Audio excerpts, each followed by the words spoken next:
Right ఇక బులెటిన్లో details చూద్దాం. Greater Visakha municipal corporation water supply కార్మికులు సమ్మె చేపట్టడంతో విశాఖ నగర వాసులు నానా అవస్థలు గురవుతున్నారు. కార్మికుల నిరవధిక సమ్మె కారణంగా జీవీఎంసీ పరిధిలోని 98 వార్డులతో పాటు పరిశ్రమలకు తాగునీరు పూర్తిగా నిలిచిపోయింది. పంపింగ్ నుండి డిస్ట్రిబ్యూషన్ వరకు కార్మికులు విధులు బహిష్కరించి తమ సమస్యలు పరిష్కరించాలని డిమాండ్ చేస్తున్నారు. డిమాండ్ల పరిష్కారంలో అధికారులు మేయర్ ఆసక్తి చూపకపోవడంతో ఈ సమ్మెకు దిగినట్లు కార్మికులు తెలిపారు.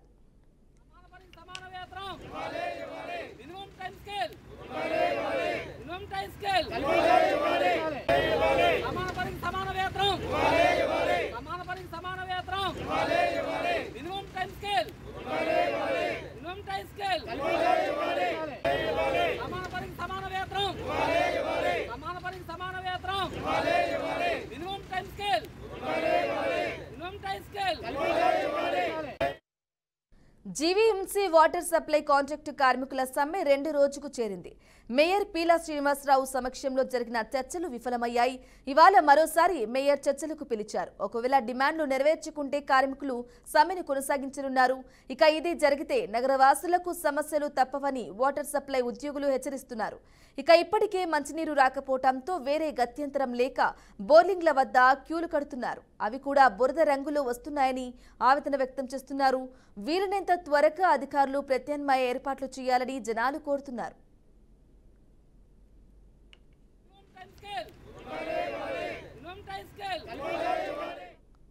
రైట్గా ఇదే విషయానికి సంబంధించి పూర్తి సమాచారం అందించడానికి మా ప్రతినిధి నాయుడు అందిస్తారు. నాయుడు, ఇవాళ మరోసారి చర్చించనున్నట్లుగా తెలుస్తుంది మేయర్తో, మరి అప్డేట్స్ ఏంటి?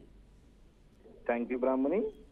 విశాఖ జీవీఎంసీ పరిధిలో ఉన్నటువంటి 98 వార్డుల్లో వాటర్ సప్లై అయితే నిలిచిపోయిన పరిస్థితి మనకి కనిపిస్తుంది. ప్రధానంగా చూసుకున్నట్టయితే కనుక ఏదైతే ఈ వాటర్ సప్లైకి సంబంధించి అవుట్ సోర్సింగ్ గా సుమారుగా 1500 నుంచి 2000 మంది వరకు కూడా ఉంటున్న పరిస్థితి అయితే ఉంది. అయితే వీళ్ళందరూ కూడా కాంట్రాక్ట్ కార్మికులు కావడం, అయితే గతంలో ఎప్పటి నుంచో కూడా జీతాలు పెంచాలంటూ తమ డిమాండ్లు నెరవేర్చాలంటూ కూడా గతం నుంచి కూడా వీళ్ళైతే కనుక ఎప్పటికప్పుడు నోటీసులు కూడా ఇస్తున్న పరిస్థితి అయితే కనిపిస్తుంది. గతంలో కూడా ఉన్న మేయర్ కావచ్చు, లేదంటే గతంలో ఉన్నటువంటి కౌన్సిల్ సంబంధించి కూడా అందరినీ కలవడం జరిగింది. ఇదే నేపథ్యంలో చూసుకున్నట్టయితే గత ఎన్నికల సమయంలో కూడా మీకు వీళ్ళకి వాగ్దానం కూడా చేసిన పరిస్థితి అయితే ఉంది. అయితే ఈ నేపథ్యంలోనే మళ్ళీ మేయర్ పీఠం మారడం, మేయర్ పీఠం కూడా అభ్యర్థి అయినటువంటి పీలా శ్రీనివాసరావు చేపట్టడంతో అయితే కనుక ఆయనకి కూడా మరో కూడా వీళ్ళందరూ కూడా విన్నవించుకున్న పరిస్థితి అయితే ఉంది. దీన్ని కూడా మేయర్ కనీసం దీనిపై పట్టించుకోలేదనే అయితే మాట వినిపిస్తున్న నేపథ్యం అయితే కనిపిస్తుంది. ఈ నేపథ్యంలోనే వీళ్ళు గతంలోనే నిన్నటి నుంచి కూడా అయితే వీళ్ళు సమ్మె చేస్తామని కూడా సమ్మె నోటీస్ కూడా ఇచ్చిన పరిస్థితి అయితే ఉంది. సమ్మె నోటీస్ ఇచ్చినప్పటికీ కూడా కనీసం ఎటువంటి చర్యలు చేపట్టకపోవడం, అదేవిధంగా వీళ్ళకి జీతాల పెంపు విషయంలో అయితే మాత్రం కనీసం మేయర్ చొరవ చూపించలేదంటూ కూడా కార్మికులందరూ కూడా మండిపడుతున్న పరిస్థితి అయితే కూడా కనిపిస్తుంది. ప్రధానంగా చూసుకున్నట్టయితే కనుక ఏదైతే 98 వార్డుల్లో కూడా ఉన్నటువంటి ప్రజలతో పాటు ఇటు పరిశ్రమలు కావచ్చు, ఇటు హాస్పిటల్స్ కావచ్చు, ప్రధానమైనటువంటి కేజీహెచ్ కూడా నీటి సరఫరా కూడా నిలిచిపోయిన పరిస్థితి అయితే ఉంది. ప్రధానంగా ఇంకొక పెద్ద విషయం ఏమిటంటే ఇక్కడ జీవీఎంసీ ప్రధాన కార్యాలయంలో అయితే కనుక చుక్క నీరు కూడా లేని పరిస్థితి కనిపిస్తుంది. అక్కడ అయితే మాత్రం అపరిశుభ్రత అయితే మాత్రం ఇప్పటికే పాతుపోయిన పరిస్థితి కనిపిస్తుంది. అయితే ఇప్పటికే దీనికి సంబంధించి తాగునీరు పూర్తిగా నిలిచిపోవడంతో అయితే ఇటు పంపింగ్ కావచ్చు, ఇటు డిస్ట్రిబ్యూషన్ వరకు కూడా మొత్తం కార్మికులందరూ కూడా విధులు బహిష్కరించి తమ సమస్యలు పరిష్కరించాలని డిమాండ్ చేస్తున్న పరిస్థితి ఉంది. అయితే దీని డిమాండ్ పరిష్కారంలో ఇటు అధికారులు కానీ ఆ మేయర్ కానీ ఆసక్తి చూపించలేదంటూ కూడా కార్మికులు అయితే చెప్తున్న పరిస్థితి కనిపిస్తుంది. అయితే ఏదైతే వాటర్ సప్లై కాంట్రాక్ట్ కార్మికులు నిరవధిక సమ్మె కారణంగా అయితే మాత్రం సుమారుగా 3 లక్షల ఇంటి కుళాయిలు సహా మొత్తం కీలకమైనటువంటి పరిశ్రమలు కూడా నీటి సరఫరా అయితే నిలిచిపోయిన పరిస్థితి అయితే కనిపిస్తుంది. ఇప్పటికే 30 గంటలు కూడా దాటిపోయిన పరిస్థితి కనిపిస్తుంది. అయితే దీనికి సంబంధించి ప్రస్తుతం అయితే మాత్రం మంచినీటి కోసం తీవ్ర అవస్థలు పడుతున్న పరిస్థితి కూడా ఉంది. అయితే ఇటు ఏలేరు కావచ్చు, తాటిపూడి, గోస్తని, గంభీరం, అదేవిధంగా రైవర్ కెనాల్స్ నుంచి వచ్చే నీటిని కార్మికులు నిలిపివేశారు. దీంతో అయితే ఇటు జీవీఎంసీ పరిధిలో ఉన్నటువంటి ట్యాంకులన్నీ కూడా ఖాళీ అయిపోయిన పరిస్థితి అయితే ఉంది. మొత్తం ఓవరాల్ గా అక్కడ పంపింగ్ స్టేషన్స్ నుంచి ఇక్కడికి ప్రధానమైనటువంటి ట్యాంక్స్ వస్తే తప్ప ఇక్కడ నుంచి అయితే మొత్తం డిస్ట్రిబ్యూషన్ కూడా చేసే పరిస్థితి. అంటే ఇక్కడ అధికారులు కూడా దీనికి సంబంధించి మరొక అంటే సచివాలయ ఉద్యోగులను అయితే ఉపయోగించుకొని వీటిని అయితే వాటర్ ని సప్లై చేసేందుకు అయితే మాత్రం నిన్న ఆల్రెడీ ఒక సర్కులర్ కూడా జారీ చేసిన పరిస్థితి అయితే ఉంది. కానీ వాళ్ళు ఎంతవరకు చేయగలరు అన్న దానిపై అయితే మాత్రం ప్రధానంగా అయితే ఒక అనుమానం కూడా వ్యక్తమవుతున్న పరిస్థితి అయితే ఉంది. అయితే జీవీఎంసీ వాటర్ సప్లై సంబంధించి కాంట్రాక్ట్ కార్మికులు కూడా 2వ రోజుకు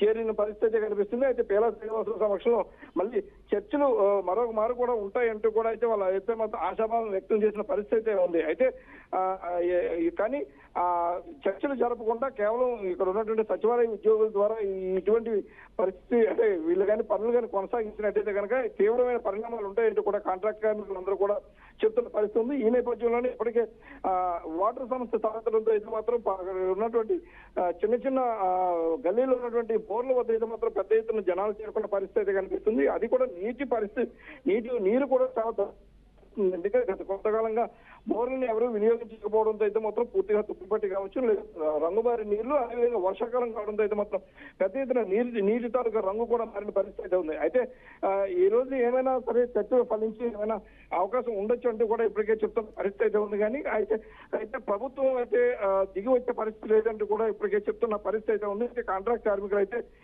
ఈ దీన్ని అయితే కొనసాగించేందుకైతే సిద్ధంగా ఉన్నామంటూ కూడా కార్మికులందరూ కూడా చాలా స్పష్టంగా చెప్తున్న పరిస్థితి మనకి కనిపిస్తుంది. బ్రాహ్మణి అయితే నాయుడు చెప్పండి, ఇక జీవీఎంసీ వాటర్ కార్మికులు ప్రధానంగా ఒకటే డిమాండ్ చేస్తున్నారు, సమాన పనికి సమాన వేతనం అంటూ కూడా మాట్లాడడం జరిగింది. మరి దీనిపై అధికారులు వారి వర్షన్ ఏంటి?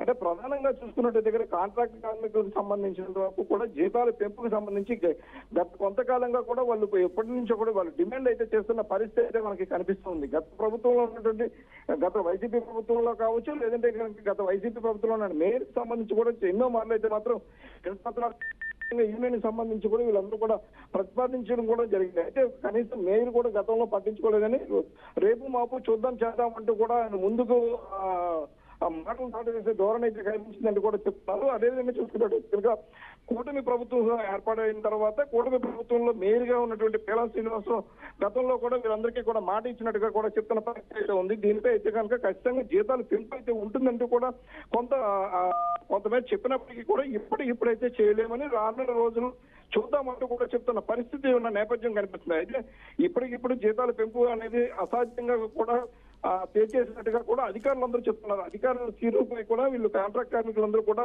విరుచుపడుతున్న పరిస్థితి ఉంది. వాళ్ళకి ఎందుకంటే పెద్ద ఎత్తున జీతాలు వస్తున్నాయి కాబట్టి వాళ్ళకి ఏమి మా బాధలు తెలియట్లేదని, మా పిల్లలతో కావచ్చు, చదువులు కావచ్చు, అదేవిధంగా చూసుకుంటే ఆరోగ్య పరిస్థితుల నేపథ్యంలో ఖచ్చితంగా జీతాల పెంపు అనేది ఇప్పుడు అనివార్యమైందని, అందుకే ఖచ్చితంగా జీతాల పెంపు అయితే మాత్రం చేపట్టాలంటూ కూడా కాంట్రాక్ట్ కార్మికులు అందరూ కోరుతున్నారు. అయితే దీనిపై అయితే మాత్రం చర్యలు చేపట్టేందుకు అయితే మాత్రం అధికారులు నిర్లక్ష్యం వల్లే ఇటువంటి పరిస్థితి ఏర్పడిందని కూడా కాంట్రాక్టులు అందరూ కూడా మండిపడుతున్న పరిస్థితి మనకి కనిపిస్తూ ఉంది. Okay right Naidu, thank you for the updates.